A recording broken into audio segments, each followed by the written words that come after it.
رمضان الذي أنزل فيه القرآن هدى للناس وبينات من الهدى والفرقان فمن شهد منكم الشهر فليصم ومن كان مريضا أو على سفر فعدة من أيام أخر يريد الله بكم اليسر ولا يريد بكم العسر ولتكبروا الله على ما هداكم ولعلكم تشكرون صدق اللہ العظیم۔ عزیزان گرامی، میرے محترم بھائیو اور دوستو، ماہ رمضان المبارک خصوصاً انسانیت کے اس طبقے کے لیے جو امت مسلمہ کہلاتا ہے، اللہ کے جانب سے انتہائی بڑا انعام ہے، انتہائی عظیم احسان ہے۔ اور اسی ماہ رمضان المبارک میں امت مسلمہ اللہ رب العزت کی قربت پاتے ہیں اور اس کی رضامندی کے حصول کے لیے شب و روز صرف کرتے ہیں، بدنی عبادات بھی اسی میں ادا کرتے ہیں، مالی عبادات بھی اسی میں ادا کرتے ہیں۔ اور یہ ماہ رمضان المبارک اللہ رب العزت کے لیے اس قدر قابل قدر کیوں ہے؟ وہ اس لیے ہے کہ قرآن مجید کی اپنی یہ آیت ہے کہ یہ ماہ رمضان المبارک وہ مہینہ ہے کہ جس میں قرآن مجید اتارا گیا ہے، اور روایات سے یہ معلوم ہے کہ صرف قرآن مجید نہیں، دیگر آسمانی کتابیں بھی ماہ رمضان میں اتاری گئی ہیں۔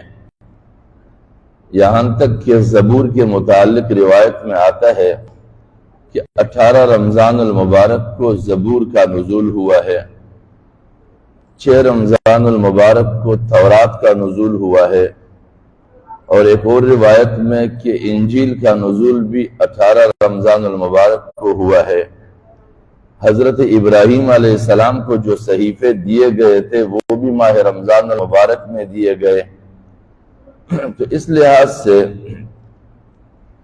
انسانیت کی رہنمائی کے لیے کئی ساری وہ کتابیں کہ جس پر انسانیت کی زندگی اور اس کی مستقبل کا بنیاد ہے، وہ کتابیں ماہ رمضان المبارک میں نازل کیے گئے ہیں۔ اس لیے ماہ رمضان المبارک انتہائی قدر و منزلت کا مہینہ ہے۔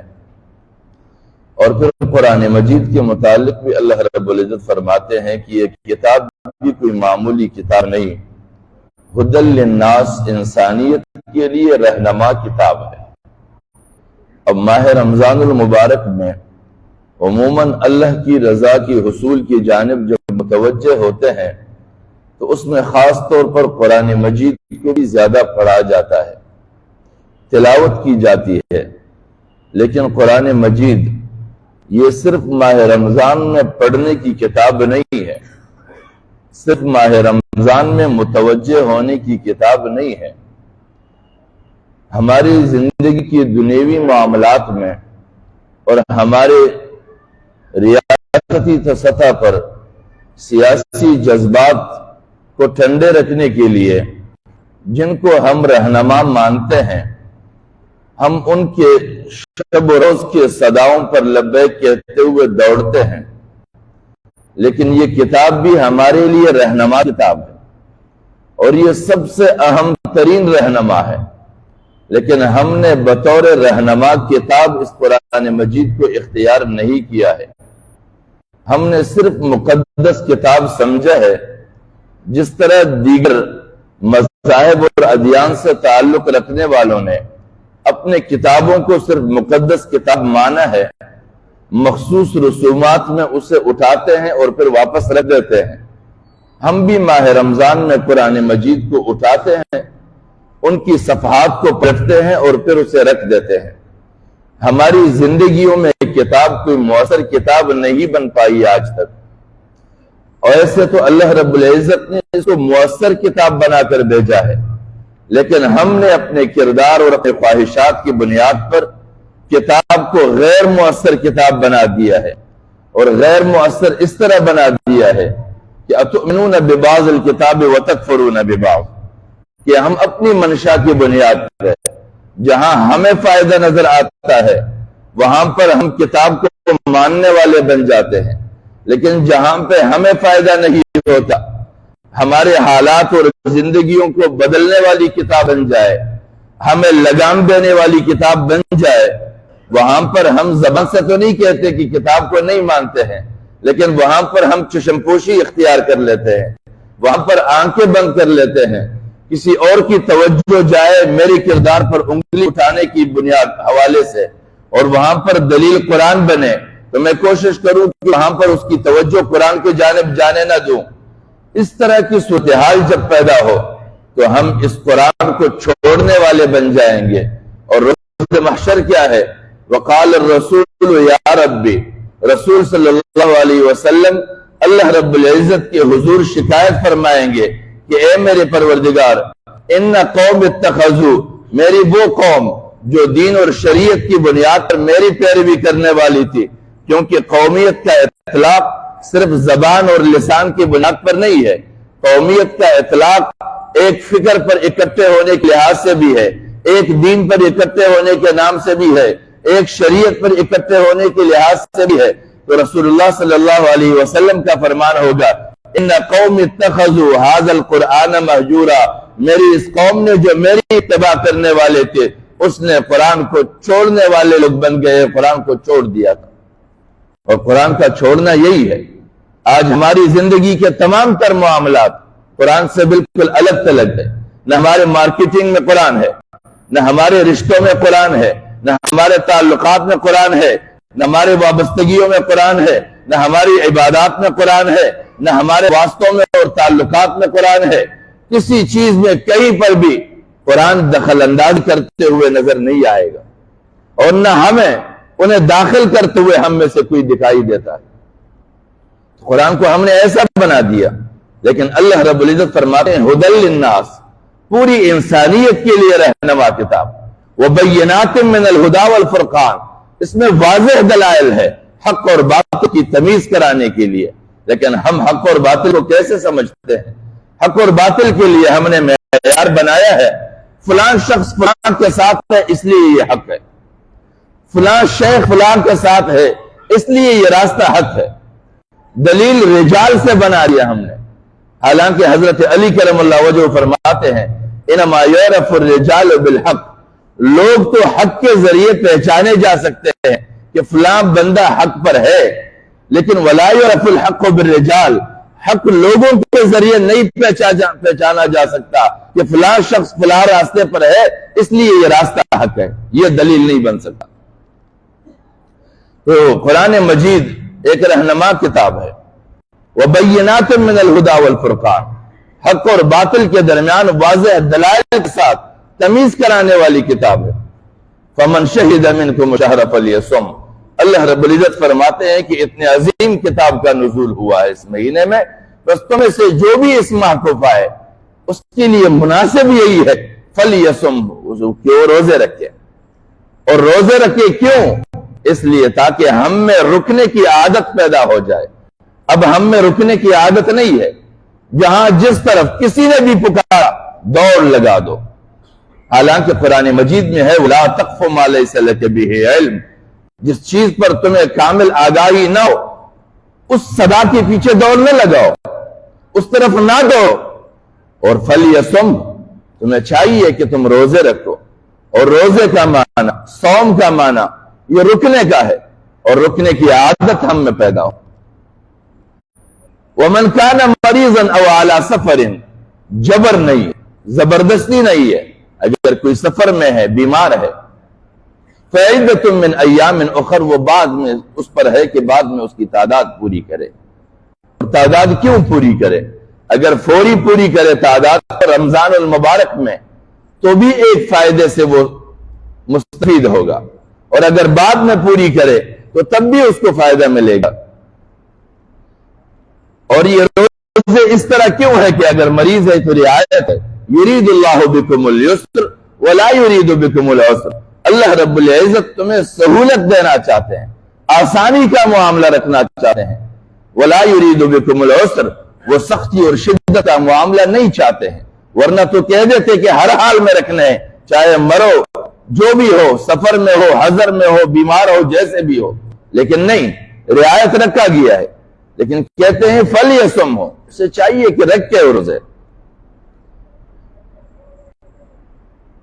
وَلِتُكْمِلُوا الْعِدَّةَ، پھر فرماتے ہیں کہ چاہیے کہ تم یہ تعداد پوری کرو۔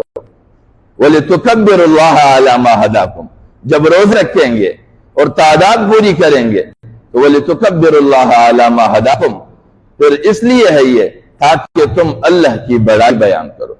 کیوں بیان کرو؟ عَلَى مَا هَدَاكُمْ، اس بنیاد پر کہ اس نے ہدایت کے انعام سے سرفراز کیا ہے تمہیں، ورنہ انسانیت کی تعداد تو بہت ہے کہ جو نہ خدا کو جانتے ہیں نہ مانتے ہیں، نہ ان کی کتابوں کو مانتے ہیں نہ جانتے ہیں، نہ ان کے رسولوں کو مانتے ہیں نہ جانتے ہیں، نہ پچھلے اقوام کے زوال اور ان کی ہلاکتوں سے واقف ہے، اور نہ ان کے اطاعت گزاروں کے بہتر اور کامیاب انجام سے واقف ہے، کچھ بھی نہیں جانتے۔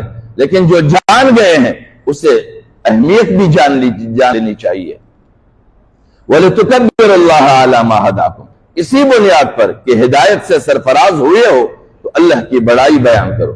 اور بڑائی یہ نہیں کہ زبان سے اللہ اکبر کہیں، اللہ اکبر کہیں، ویسے تو مسجدوں سے صدائیں بلند ہوتی ہے ماہ رمضان کے علاوہ اللہ اکبر، اللہ سب سے بڑا ہے، لیکن کام میں مرن ہے، عملی طور پر یہی کہا جا رہا ہوتا ہے کہ نہیں بڑا نہیں ہے، نعوذ باللہ، ورنہ بڑے کی صدا سن کر کے بڑا ہے یہی یقین دلانا ہوتا ہے کہ اب اس کے علاوہ کوئی چیز بھی بڑی نہیں ہے، سب چھوڑ دو۔ جس چیز میں مبتلا ہو، جس چیز میں مصروف ہو، جس کے ساتھ مجلس میں ہو، جتنا بھی بڑا آدمی ہے، جتنا ہی بڑا لیڈر کیوں نہیں ہے، لیکن رب نے پکارا سب چھوڑ جاؤ۔ تو وَلِتُكَبِّرُوا اللَّهَ عَلَى مَا هَدَاكُمْ، اس لیے کہ ہدایت کے انعام سے سرفراز ہوئے ہو، اللہ کی بڑائی بیان کرو۔ اور بڑائی کا بیان سب سے حقیقی طور پر یہی ہے کہ اس کے حکم کی بجا آوری کی جائے، حکم کو مان لیا جائے، کوئی تردد نہ رکھا جائے، کوئی ہیلے بہانے نہ ڈھونڈے جائے۔ وَلَعَلَّكُمْ تَشْكُرُونَ، اور شاید کہ تم پر شکر گزار بھی بن جاؤ۔ یہ ماہ رمضان کی اس پروسیس سے گزر کر تب ہم شکر گزار بن سکتے ہیں، ورنہ ہم شکر گزار نہیں، ناشکرے بنے رہیں گے۔ اور انسان ویسے بھی بنیادی طور پر ناشکرا ہے، اور شکر گزار ان مراحل سے گزر کر بنتا ہے انسان۔ اللہ کریم توفیق بخشے کہ ہم شکر گزار بنیں۔ اور پھر اسی ماہ رمضان کے آخری عشرے میں اعتکاف ہے، لوگ اعتکاف میں بیٹھتے ہیں۔ اعتکاف کا مقصد بنیادی طور پر اللہ کے ساتھ یکسوئی میں رہنا، اللہ کے در پر جا کر بیٹھنا۔ عموماً لوگوں کے معاملات آ جاتے ہیں، پھر جس کے پاس معاملہ ہوتا ہے اور وہ اگلے کے لیے جواب دہ ہو تو وہ جا کے اس کے در پہ بیٹھ جاتا ہے، دروازے سے نہیں اٹھتا کہ میں یہی باہر دروازے پہ بیٹھا رہوں گا جب تک میری سوال کو نہ مانا جائے، میرے منت کو قبول نہ کیا جائے۔ تو یہ اللہ کے در پر بیٹھنا ہے۔ جو بیٹھ جائے وہ سعادت مند ہے، جو نہ بیٹھے وہ ان سے دعائیں کروائے، وہ ان کے پاس جائے، وہ ان کے سامنے اپنی پریشانیاں رکھے، اپنے معاملات رکھے۔ اور پھر ماہ رمضان اللہ نے دیا ہے، شب و روز دی ہے، ہم خود کیوں نہ اللہ کے حضور جائیں۔ یہ رات کی مناجات، یہ رات کی تاریکیوں میں اٹھ کر بیٹھنا کیا ہے؟ خدا کے ساتھ ہم کلام ہونا ہے، اپنے مسائل بیان کرنے ہیں، اور ان کے سامنے یوں نہیں کہ صرف مانگا جائے، بلکہ ان کے سامنے یوں بیان کیا جائے کہ یا اللہ دن بھر میں یہ کرتا رہا اور یہ معاملات پیش آئے، تیرے حضور میں پیش کرنے آیا ہوں، میرا یہ معاملہ ہوا ہے، رب اس حوالے سے جیسے تو بہتر سمجھتا ہے میرے معاملے کو حل فرما دے۔ رب میرے ساتھ دل یہ پریشانیاں پیش آئی ہے، کوئی نہیں ہے، تیرے ساتھ ہی بیان کرتا ہوں، تیرے سامنے پیش کرتا ہوں، تو ہی رہنمائی کرنے والا ہے، میرا ذہن کھول دے مجھے کیا کرنا چاہیے۔ یہ مشاورت ہے اللہ کے ساتھ۔